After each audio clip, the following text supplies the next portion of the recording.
Views expressed here are not supported by and do not reflect those of the Evening Rush Network. Viewers' discretion is advised.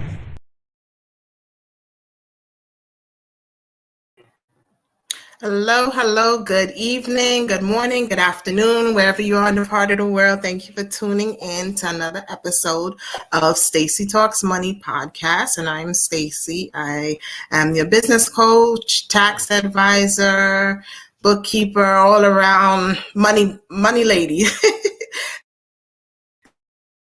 Make sure you like, subscribe, and share. Make sure you follow me on Instagram. Make sure you follow me on my Instagram page, Stacey Talks Money Podcast.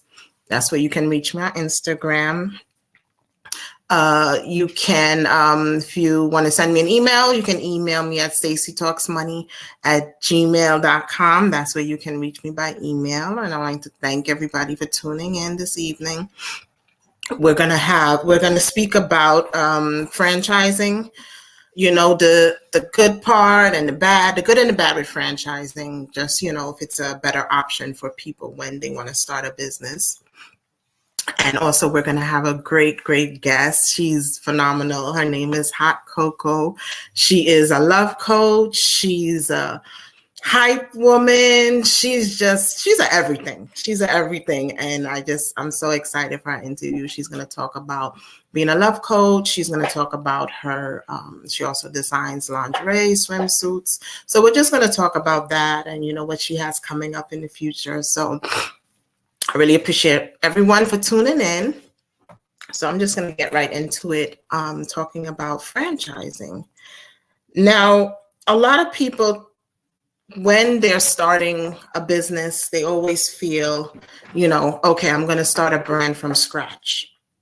I'm going to start my own business. If it's, let's say it's a restaurant, they're going to say, okay, I'm going to start a restaurant. I have to pick a name. I have to get a logo. I have to pick out with a name, trademark it, all these things. And then some people, they rather go into a franchise. For them, it's easier. You just buy into the franchise. It's like, it's a all-in-one package. Everything is kind of ready-made when you invest in a franchise. Now, the question that a lot of people have when it comes to franchising, what are the advantages and what are the disadvantages of, buying into a franchise? Now, before you start, if you're thinking about investing in a franchise, you definitely want to look at all the risks, the good and the bad that will come with franchising, and if that's the right move for you. Now, the basic meaning of a franchise, you're basically a third-party buyer where you purchase the brand rights from the franchisor, which is the owner of the brand, and the franchisee pays an initial franchisee fee to be a franchisor for the rights to use their brand. That means as far as once you pay your franchise fees, you pay marketing fees, you get royalties. That's basically what it means when you buy into a franchise. Now, when I say a franchise, that could be, let's say, a Subway, a McDonald's, a Starbucks, Wingstop. These are franchises where you can buy into and have your own store. Now, one of the benefits of franchising is that you get a lot of business assistance that you receive from the franchisor. Now, depending on the terms of your agreement and the structure of the business, the franchisee might receive, a lot of essential business operations guidance. So this would include, they're going to let you know how the brand is how you're going to run the brand, how you're going to get the equipment, supplies. They'll give you all of that information, so you wouldn't have to go seeking it. Like, you'll have everything ready-made for you. Your advertising would already be ready for you, ready to go. But there are some that may not provide everything. Some may just provide you the initial startup, And then after that, you're kind of on your own. But you just have to definitely do your research before you decide if you want to join that franchise. Another big benefit that you receive is when you open a franchise with that brand, if it's a very recognized brand, you'll be able to already have a customer base, meaning people are already familiar with the brand. Let's say it's a Starbucks. People are already familiar with Starbucks. So it really shouldn't be that hard for you to, for your business to do well, because people already know Starbucks. They're familiar with Starbucks. They know the brand. They know the quality. They know the product. So that's basically what that means. Also, when it comes to franchising in general, you do have a lower rate for failure than if you have like a solo business that you start from the ground up yourself. Because when you buy into the franchise, it's like, you're buying into this successful brand. So the failure rate is really based on you as a franchisee, how you run your particular store, how you market it. You just have to give it 100% when you have your business. As well as you have to network and, you have to market the business, just like it's your own. Even though you're a franchisee, you should still market it as if it was your own. Another benefit is buying power. If you're operating a standalone business and you need to order products or supplies, you're going to have to, find a way or come out of your pocket. But when you have a franchise, it's a little bit easier because you're making more money per item, and then it's easier for you to get more stock for whatever product, that business has. And then also you get to, because you're in a network of the franchise, you'll have an opportunity to purchase goods at a deep discount by buying in bulk. And that would mean the parent companies use the networking to negotiate deals that every franchisee can benefit from. And that's a lower cost of goods and a lower overall operational cost for the franchise. Now, profit. When it comes to profit in general, you're going to see higher profits because most franchisees, they buy into a recognized brand. Like I said, with Starbucks, you're buying into a brand that's already recognized. There's a Starbucks that opened up across the street from my job. It's not even fully set up. They have a little banner on the top, and people were just lined up the first day it opened. The line was down the block just because they saw the little banner and it opened up, because they know the Starbucks brand. So when you buy into a recognized brand, it's not that hard. It shouldn't be that hard for your business to be successful. So then that popularity results in higher profits. And every franchisee that requires a high initial investment for the franchise fee, they will see a higher return on their investment. You should see a higher return on your investment.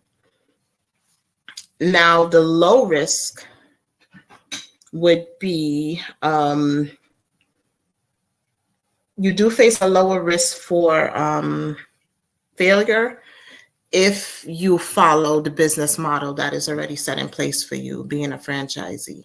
You have to follow it. Whatever marketing tools they give you, you should use it the way that they show you to use it to be, to be successful. That's how you will lower your risk of failure. And also, when you're a franchisee, you'll also get access to loans, franchise loans to help you with your business. Also, there's special loans that are especially set aside for franchisees. And like I was saying with Starbucks, you have a built-in customer base. Once you buy into a popular brand, the customers should just kind of flow. Starbucks, Wingstop, all of these things are very popular. If you want to have like a tax business, also that's a popular, you buy into a popular brand as far as, let's say you want to do taxes, and then you would have a franchise with, one of the popular tax offices.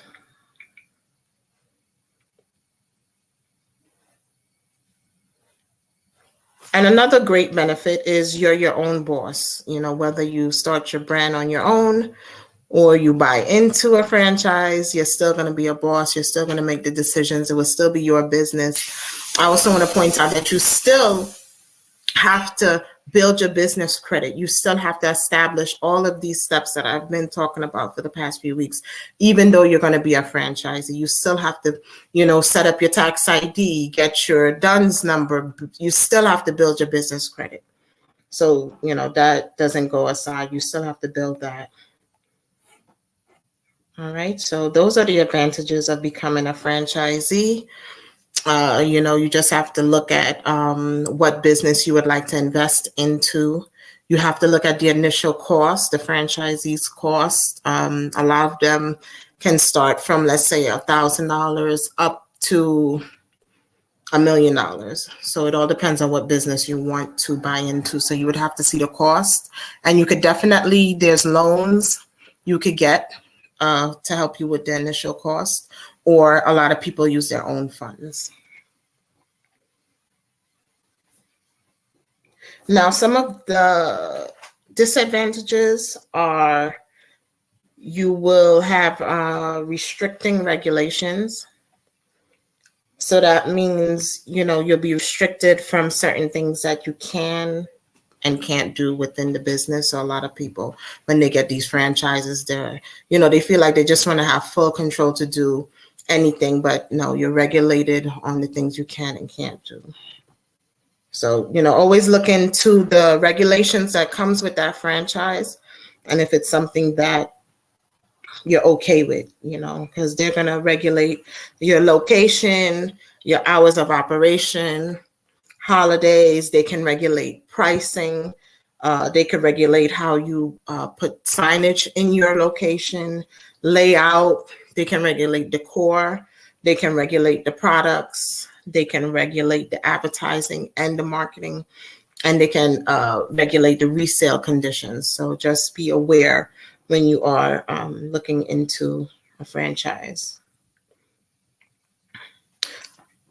Like I said, the initial costs or the initial investment for a franchise is something that you really have to look into and see if it's something that you can, if you think it's worth it. A lot of people, they take out loans, a lot of loans to start up a franchise. And then if it fails, they kind of feel, that the money went down the drain. So you really have to decide if this is something that you want to do before you pay all of this money to this franchise.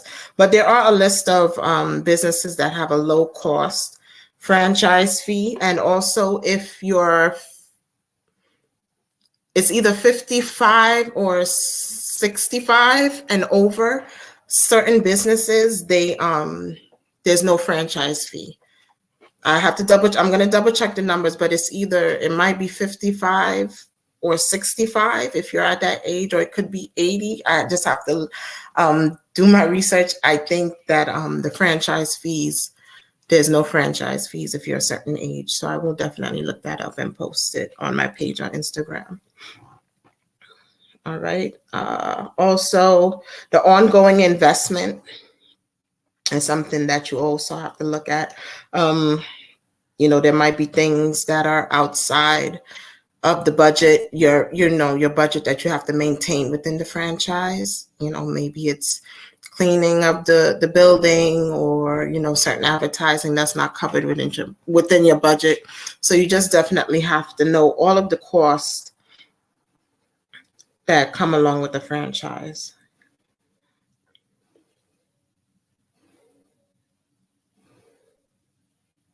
Also, there is a lack of financial privacy when you're a franchisee. That's another disadvantage. Everything about your business is going to be kind of public knowledge. So a lot of people are not too comfortable with that. So that's another aspect of being a franchisee that you would have to look into if you're okay with. Okay.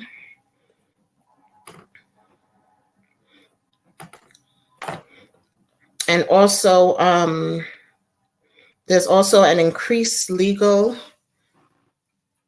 when it comes to, you could get into a lot of legal disputes. So that's something you also have to look for when you have a franchise. Also, if people want to sue you, or, it could be for anything. So you're also going to have some kind of legal representation. Okay.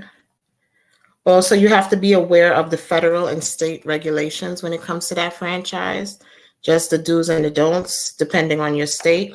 You just have to really know, do your research, whatever business you want to buy into, just do your research first. Look at the state regulations for your state, just look at everything before you buy into a franchise, and see if it's something that, I think most people should actually look at a franchise opposed to just starting a business from the ground up, because it's a little bit easier. It's like an all-in-one package. Everything is there for you. You just have to have the initial franchising fee, and you should be all set to start that business. All right, so we're just waiting right now. My guest, she's backstage. She's gonna come on in a couple of seconds. So I'm just waiting for her to come on. And she's coming on. All right. Here we go. Introduce yourself, young lady. Hi, everyone. My name is Sasha. Everybody knows me as Hot Cocoa. I am the founder of the House of Hot Cocoa, which is a swimsuit and lingerie company that deals with the essence of a woman and her sensuality through the alter ego. I actually use fashion to heal women, to empower them, to heal relationships. And I'm on a journey to empower men, women, and couples in their sensual spaces. Ooh, all right. That's not all you do. Well, I'm a hype woman, all day long, and I'm a love coach. All right. Which one do you love the best doing? I actually love being a love coach, because the love coach encompasses all the other things. Right. Mm-hmm. Definitely. So let's just, start how your journey started. How did you become a love coach? How did you fall into that? Well, I became a love coach from being a fashion designer. Interestingly enough. Every time, because I use fashion to empower women, I deal with a lot of their insecurities because I designed for them. So a lot of times when I'm designing for them, I first need to talk to you to understand what is your insecurity and how we can address that insecurity through fashion. The more I kept doing that, is the more I realized that women started to confide in me about their personal spaces, the challenges that we're having with their partner, with themselves, with life in general. So those sessions went from the fashion to now just a very personal, intimate love coaching session. The love coaching session basically starts from the love within yourself. You start with that space first before you start giving it out to other people. Right. So that's the same thing. It goes hand in hand with the fashion, because you have to dress for yourself. You have to understand that part of yourself. You have to understand that sensual side of you in order to give it or gift it to someone else. Right.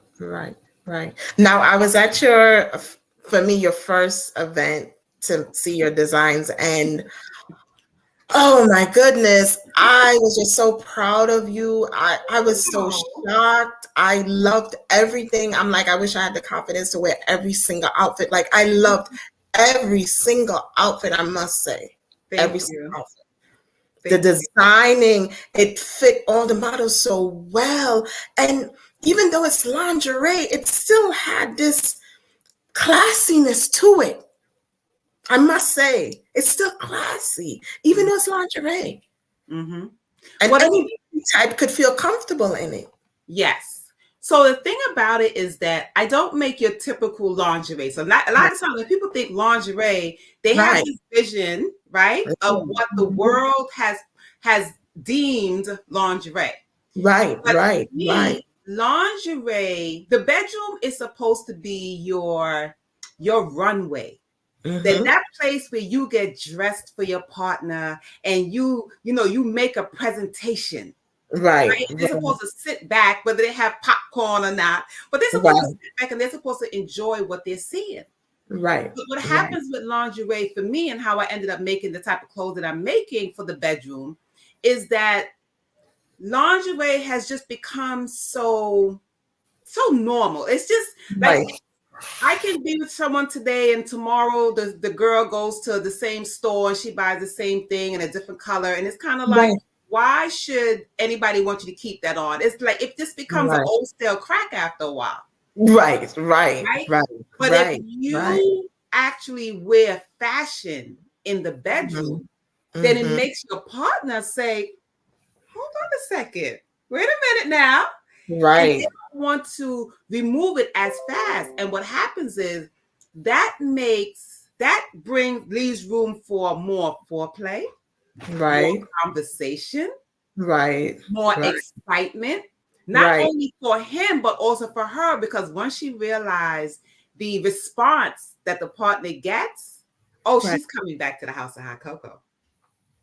Now I have a question in regards to that. Mm-hmm. Did you say you provide lingerie more for couples or single people who kind of just want to have the lingerie when they get a partner, or if they just feel like being sexy? What would you say is the percentage that you actually make outfits for? Well, the percentage that I make outfits for are for just women. Okay. Every now and again, I'll have a guy come in and purchase something, but I make it for women. But here's the interesting dynamic about what I do. Mm-hmm. The clothes I make for the women they come, we try them on. They, a lot of times they give me some incredible ideas of what they want. I want to keep my this one. But the people that's pushing me to do this happens to be men. I wouldn't think that. Yeah, men they're looking for women to be more sensual, to be more softer, to be more feminine, to look like they really put in the work for this guy. Not like they went and they wore this out on the street all day and now, he comes home and only on his birthday or something, she wants to do something special. So what happens is guys are very interested in the fashion, and that's why a lot of them come to my shows. They're interested in the fashion because one, they've never seen anything like this in the bedroom.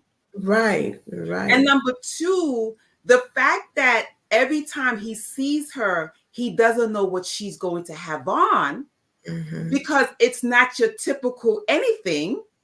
It makes it more exciting for your partner. So that's the interesting dynamic about what I do. Interesting.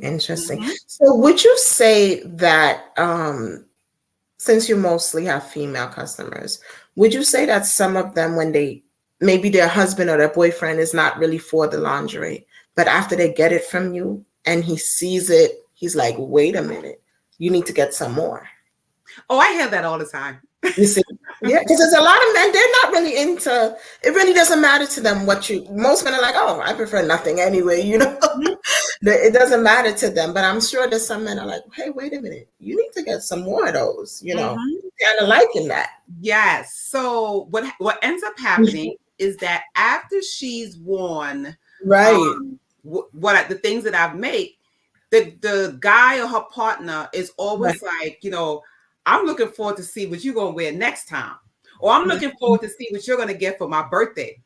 So she calls me up and she's like, listen, he saw this and I got to outdo this outfit, or I need to do this next time, or I want to be a nurse, or he's a firefighter. I want a firefighter outfit. And then it becomes a playful thing. And what ends up happening, which I think is just is just so amazing is that women now have sections of their closet that's just a house of hot cocoa, just for the brand. Oh, They got a whole section. I could see that. I could definitely see that. I could definitely see that. Now, do you design for men? Yes. So I have designed for men, but I decided not to go into that room unless somebody really, really wants it. Because the women have me so busy. Right. I don't want to stretch myself too thin. You're like, imagine with the men. Woo. Yeah. I try not to stretch myself. I got to come up with something simple for the guys, but right now I'm just dealing with the women. Right. We're a handful, and we're enough for now. Yes, for now. Okay. Now let's get into couples. In your experience coaching couples, would you say that if they have, let's say, financial issues, like whether it be a business or just maybe one spouse is not working or just financial troubles in general, does that affect the bedroom? Yeah, finances are always going to affect the bedroom, because if you're not at peace in your mind with just the way that your life is going or the way you want your life to go, or finances might mean that you're always out during the daytime. By the time you come home, you're tired, you're running a company. There's so much that's going on to try to live that life that we want to live that it does affect the bedroom. And that's where a lot of times people come to me as a love coach because they be like, okay, I'm trying to start this company and I want to take care of her. I want to take care of him. It's but a lot. Understand that I have to work, So yeah, it always plays a major, major role. So what I tell people is that life is always going to just be life. We can't get away from that.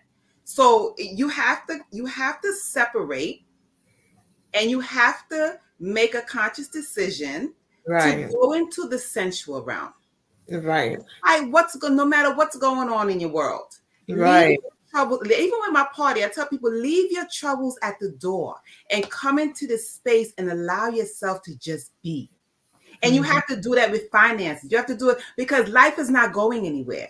Right. You have to pause it, and you have to go into the sensual realm and have those experiences, and then come back to what's going to be there for you anyway, which is life.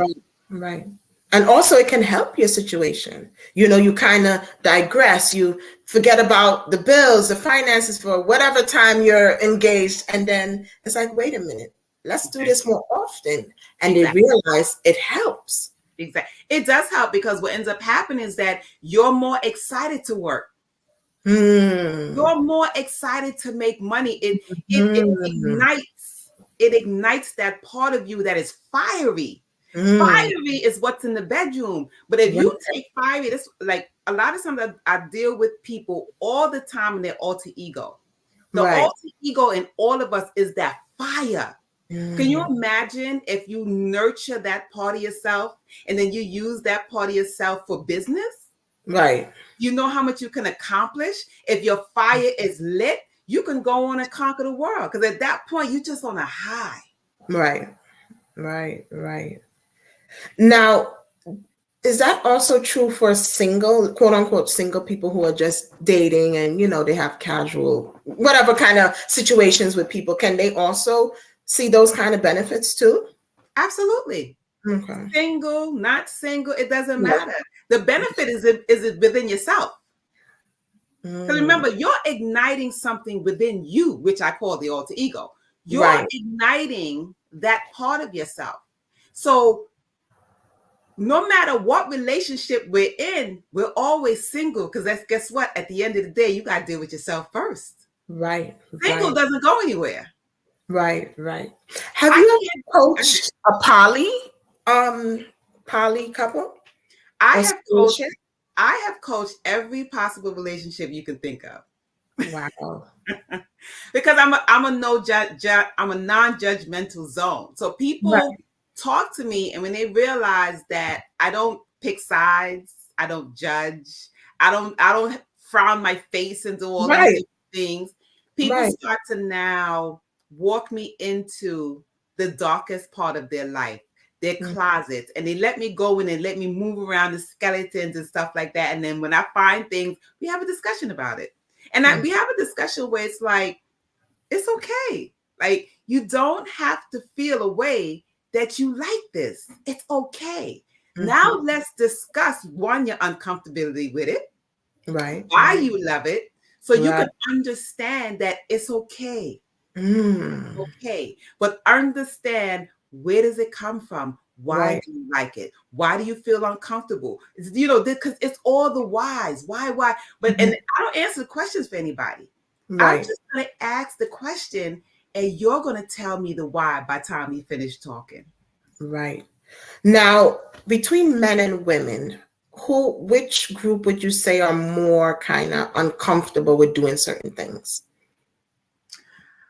and trying to break out of that feeling either embarrassed about it, even though no one knows what you're doing? But there's some people, they do something and they're like, I'm not comfortable with it, but I like it. Would you say it's more men or women?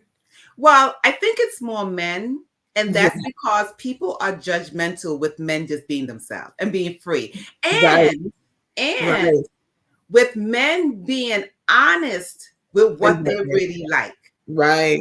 A lot of women have their quote unquote image, their story, their book of what a man is supposed to be. Right. So how can a man be himself if you already have the blueprint of how he's supposed to be acting? He can never be himself if he tries to be himself, and then you start either picking at his words, picking at his movement, picking at his likes, his don't like, his dislikes.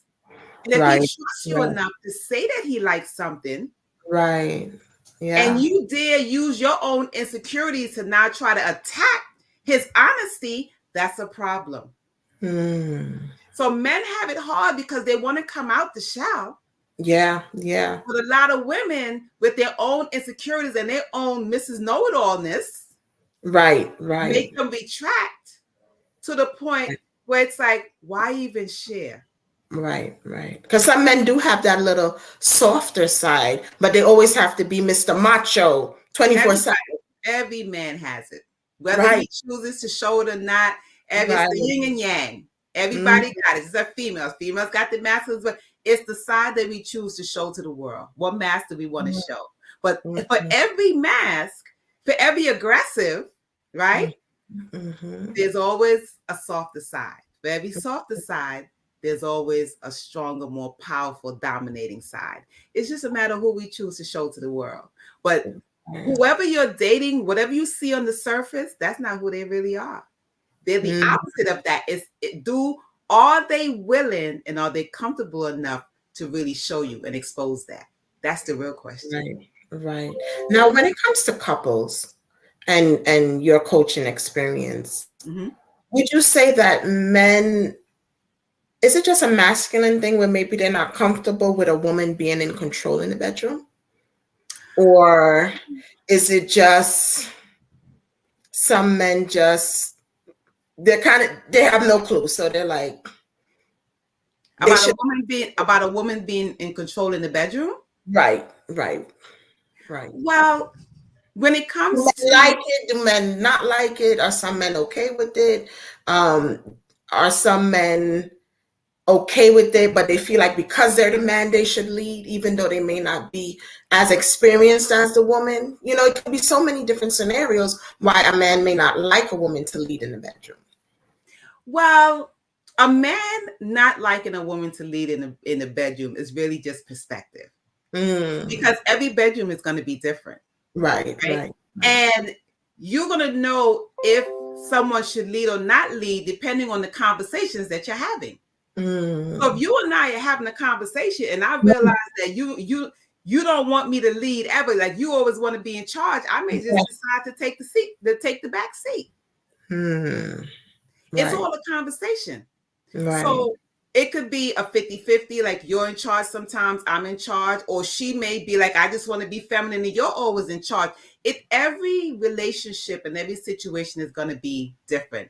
So it's really relative, and it really deals with that individual relationship that's going on. It's really it's hard to say whether a man like this or that, because it's like saying, would a woman be with two men, right? And they'd be like, oh no, I would never be with two men. Oh my God, no. But I can tell you one thing from being a love coach. If you get with the right person and they touch that right button, and as a woman, if he or she makes you feel comfortable enough to explore, your nose will start to kind of become a maybe. And then that maybe might soon enough become a yes. And guess what? There's nobody in the room but you and her, or you and him. So nobody's going to know. The safer you feel is the more you're going to be willing to do.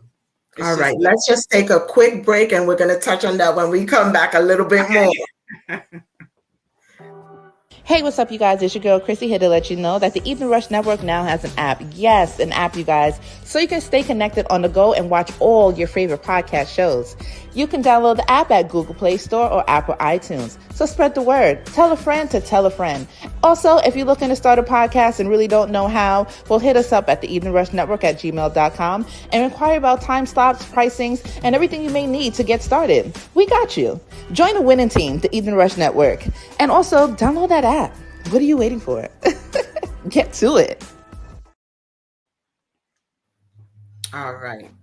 So we're going to touch a little bit more on this last topic because I really want to dig a little bit deeper.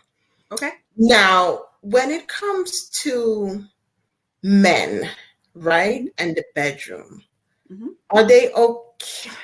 How can I put it? Some men prefer a woman to lead, but the woman may not want to. And then that's where the conflict comes in. How would you advise a couple to work through that? If a woman doesn't want to lead, and the husband or the partner wants them to lead, like begging them to lead. Okay, so first of all, outside of the bedroom, that's where the problem is. Right. It has nothing to do with who wants to lead in the bedroom, who doesn't want to lead. The problem or the challenge, let's take away the word problem. The challenge is, what is the uncomfortability of leading or not leading? That's something that's going on outside the bedroom, and it's spilling into the bedroom. Because guess what? If your partner wants you to lead and you're trying to make your partner happy, there should be a compromise.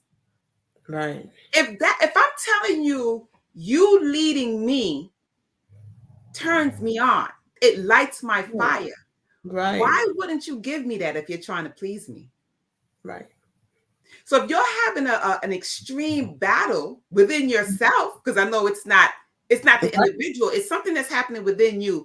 We first need to, and this is me as a love coach again, we first need to understand, where is that coming from, and why is it so hard for you to just please me?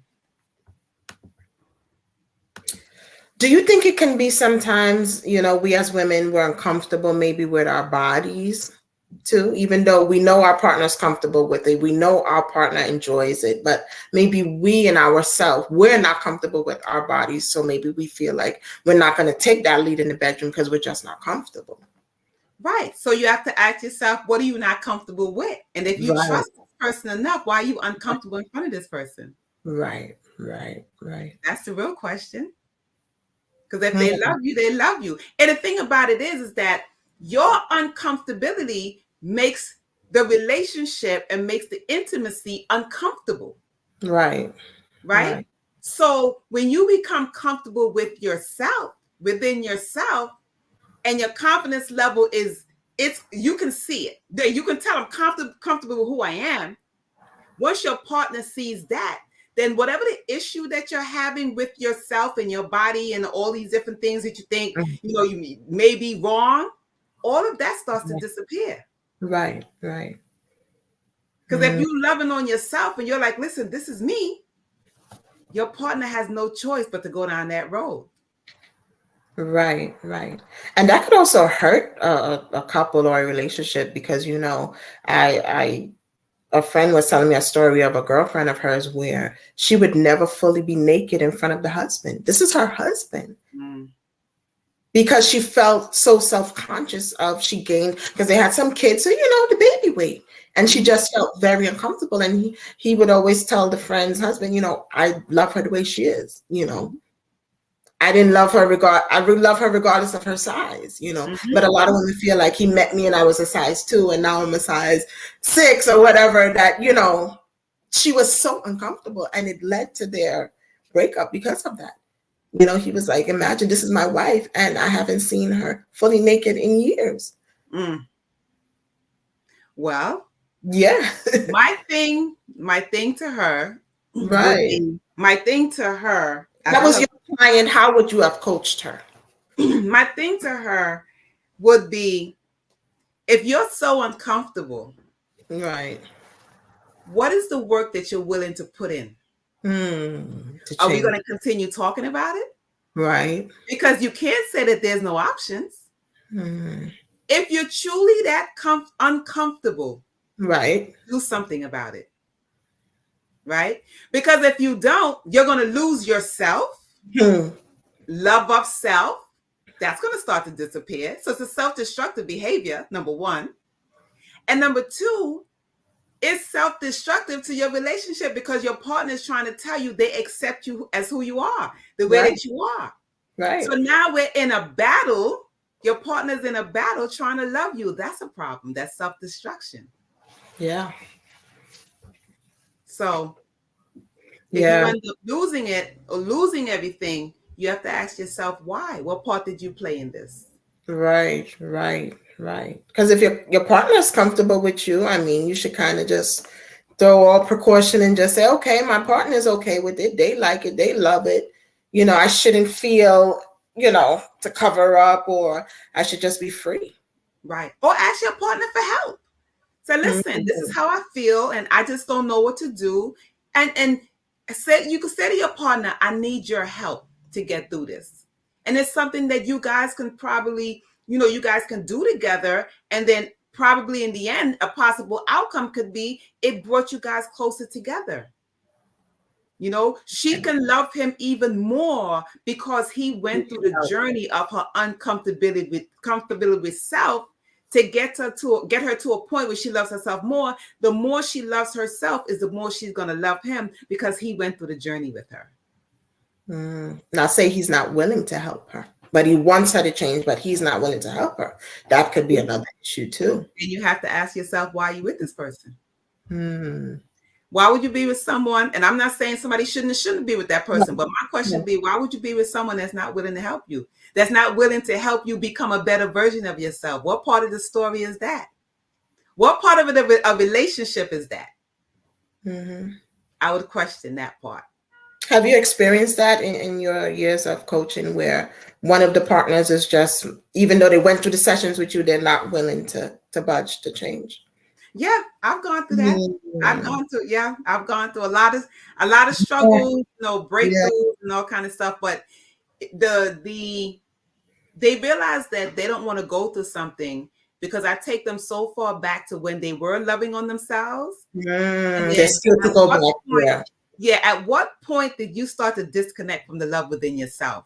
And that's when once they realize that, then they make a decision whether they can move forward or not. You can't blame nobody. You can't point no finger. It's always going to come back to you, whether you like it or not. Right.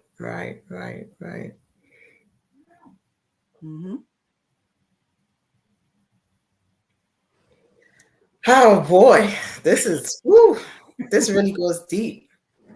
Yeah, it goes deep. The realm is deep. Yeah. Like, what are some crazy scenarios that you've come across with coaching? Love coaching. Anything crazy or situations where you're like, "Whoa, this may be a little bit too much for me to handle." Right. Okay. So there's really not too much I can't handle. No matter what the story is, no matter how crazy it seems, and without giving up too much for the people to know who they are. Right. I've had a couple of situations where the women would bring the men to me in the coaching session. And he thought that they were going out to the restaurant or to a date. And they ended up in a coaching session. So I deal with a lot of just like surprise. Ooh. Yeah, like the guys are just like this, and they're like, what the hell is going on? And I'm just like, relax. It's okay. Like I'm not a therapist. I'm just a friend. Right. Just be yourself with and talk. It's okay. Have you ever had anyone walk out of the session when they realized what it was? No. What ends up happening, interestingly enough, is that I've had guys call me after that session and call me to book the next session. Right. So she brought him in, him not knowing, but knowing, realizing that I don't take sides and I actually really just listen to you, and I'm really good listener too. They end up calling me back and setting up the next sessions. I've had someone called me like they were away on vacation, and it's just like, Coco, I need to talk to you because we in Florida, this is that. Right. Yeah, that part is interesting when the guys are very apprehensive at first and they're mad at her for bringing them. And then afterwards, he's the one that sets up the next session. I find that very interesting. Have you ever had a coaching session with two couples? Yeah, so I've had coaching sessions with two couples. I've had coaching sessions with polygamy. I've had coaching sessions with swingers. I have coaching sessions with men on men, women on women. I've had all kind of coaching sessions. Yeah, because I'm just a person that people can talk to. Right. So it doesn't matter their sexuality. It's all the same coaching. It's all the same trying to get them to that realm, trying to get them to that comfortable spot, no matter what. Whether it's poly, whether it's swingers, whether it's multiples, trip, whatever. Yeah. So many things. Exactly. You'd be surprised. Yeah. The conversation is the conversation. At the end of the day, people really just want somebody to listen to them. People just want somebody that they can that would listen to them without judgment, right? And just give them an honest opinion. Like have a real conversation like a friend. People are missing friendship because people are so judgmental that you can't just say what you like to somebody anymore. Everybody has an opinion. Everybody's so opinionated. Everybody's an expert on something. But what they're realizing is in you being an expert on what you're saying you're an expert on, you exclude someone that doesn't fit into your expertise. Right. That's problematic. Right. Now you have a whole room of people that won't even talk to you because you only want to stay right here in the realm. Right. So I try to just be neutral. Now, with your coaching, do you I know you say alter ego, but do you also deal with like showing couples how to touch each other, maybe using toys in the bedroom? Do you go that deep with couples? I'm getting deep. Yeah, no, go deep. So I have had sessions where I showed people how to use toys. I've had a session where it was two women together and they've never used certain toys, and I showed them how to use certain toys. I've also had sessions where a man didn't know how to orally please his woman. So I sat there and I coached them through that whole thing. I've had sessions where it was a husband and wife and they've never had a threesome. So I coached them through the we go in. No, the sensual realm is the sensual realm. We're gonna explore. Wow. Yeah, I'm not afraid of any of it. Wow. That's what I do. Right. Have you ever thought about like going into the toy market too? Have you ever thought about it? That would go hand in hand with what you're doing pretty much. Yeah, I did go into it at one point, but I said in order for me to be in that realm, like I have to have a team of people. And it's going to be too much for me. It's too much. I'm not even going to lie to myself. Yeah. That in itself, though, that market is, yeah. You couldn't do that by yourself. You would definitely need a whole team. That's how I welcome people that have that stuff, and it's like, okay, come on, join me. Kind of partner up. Yeah, it makes sense. Okay. Okay. So let's talk about your event. Yes. Okay, so my event is February 23rd at 1819 Utica Avenue. It's at a restaurant bar. And this event is actually the part 2 to my first event, which was my birthday party on January 26th. So on January 26th, I came into 2024 saying that I teach people about the alter ego. I teach women how to perform in the bedroom. Like, I do all this stuff in the sensual realm, but I look like this every day. Right? And I'm a mom, and I got my afro, and all this different stuff is going on. Yeah. So what happened is I decided that for 2024, I am going to be my alter ego. I'm going to show my alter ego. So on my birthday, I actually designed a piece for myself, and I actually came out and I performed and I danced for the crowd, and it was absolutely wonderful. So a lot of people didn't make it out that day because they were out of town and stuff. So by request, a lot of those people that didn't make it asked me to do an encore party. Wow. And that's what I'm doing on Friday. So it'll be my last time dancing at my party on Friday. So I'm bringing in like all of my heavy hitters. I have Deja, which is, she does acrobats. She walks on her hands and splits. I call her my contortionist. She is phenomenal in the show. And then I have Precious, who is an actress, model, dancer. And she does an incredible fire show. She's going to be modeling. She's on Jocelyn Cabaret right now, reality show. She's super amazing. I have her. And then I have 3 other models that I'm working with. A lot of them, the other 3 are also, they're brand new to the team. So I have all of that. So this show on Friday is going to outdo the first show. It's going to outdo. And that was spicy. I don't know if you could outdo that. Oh no, I'm going to outdo it. No. The first one that I did is going to be like child's play compared to this one. Yeah, the first one is like child's. The first one was the appetizer. No, it's time to get to the main course now. Wow. Because that one was very, very spicy. Okay, so after this show, what are some other things you have, coming up for the future? Well, coming up for the future, I actually plan on partnering with some people in the industry. I can't do this right now, but I'm partnering with people in the industry to take the show to the next level. I want it to actually be a traveling production that deals with the sexuality. So I just want to travel the world, giving people an experience of the bedroom takeover, which is taken into a space of self-discovery that has to do with sensuality, both inside and out, understanding what that world is about. So I want to give as many people that experience as possible. So that's number 1. Number 2 is I actually, on March 26th, I'm going to embark on doing a major fashion show inside of a corporate gym. And this is going to be pretty interesting. Yeah. So I'm doing a fashion show inside of a gym. And that is going to be, I'm actually really looking forward. It's very interesting. Yeah, I'm actually looking forward to this one. Yeah. So that, and then getting, back into the movies and the music videos with the fashion and the models and things like that, because I love that type of stuff. I love that.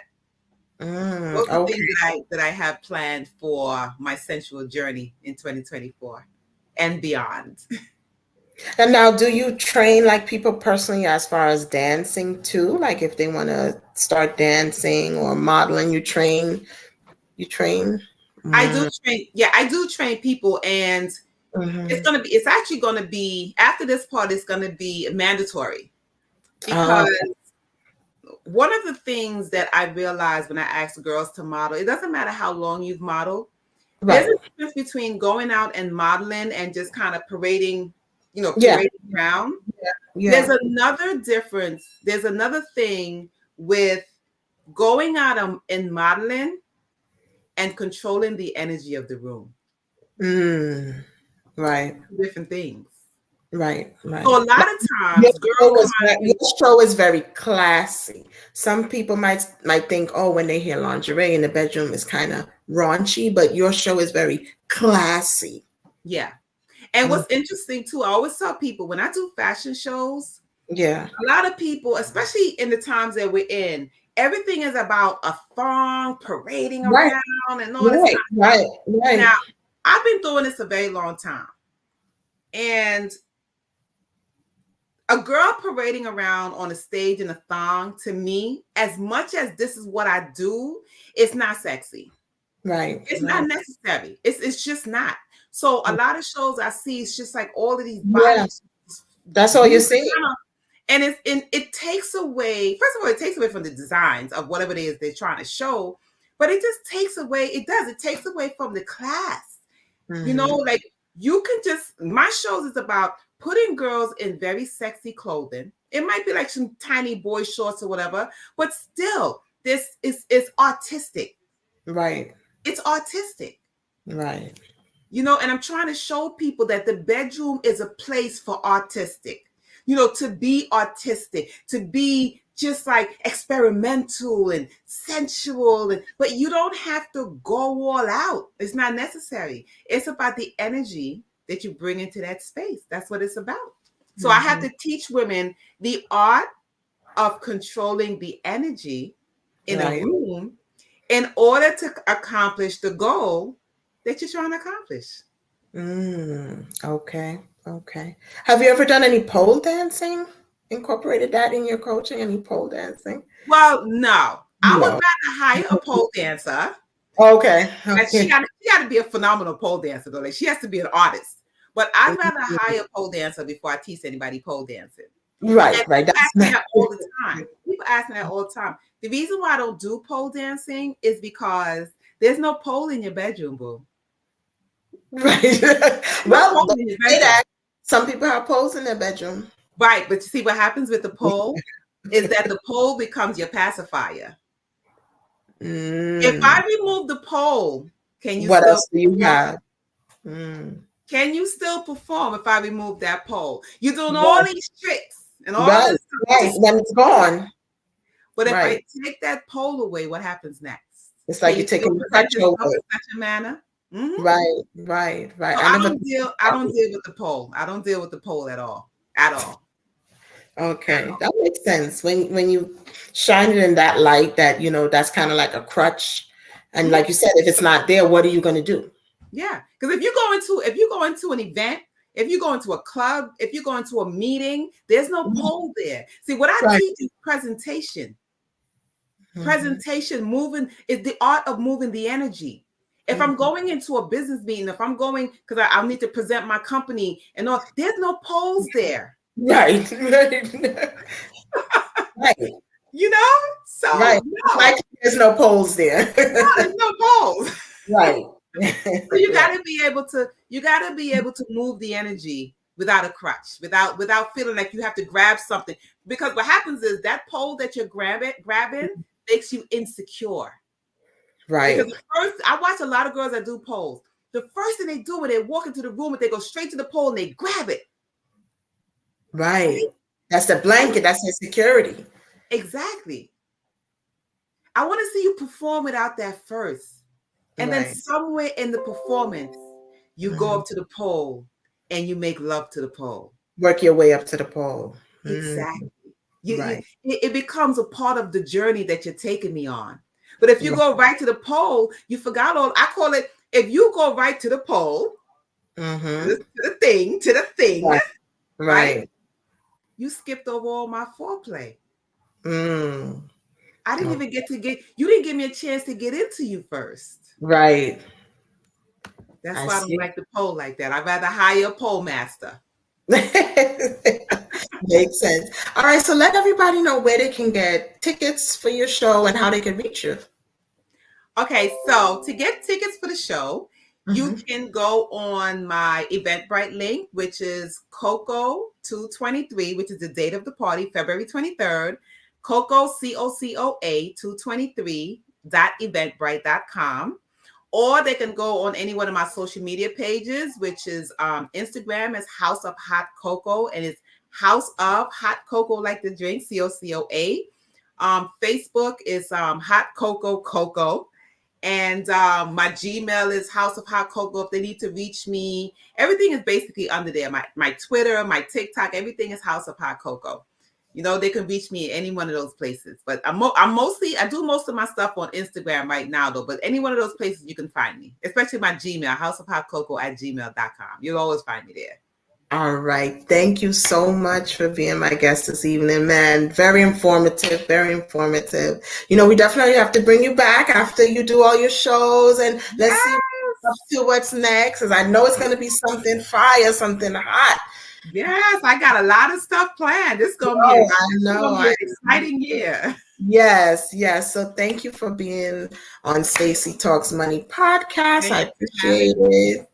All right. And it was good seeing you, virtually seeing you. You may see me on Friday now. I hope so.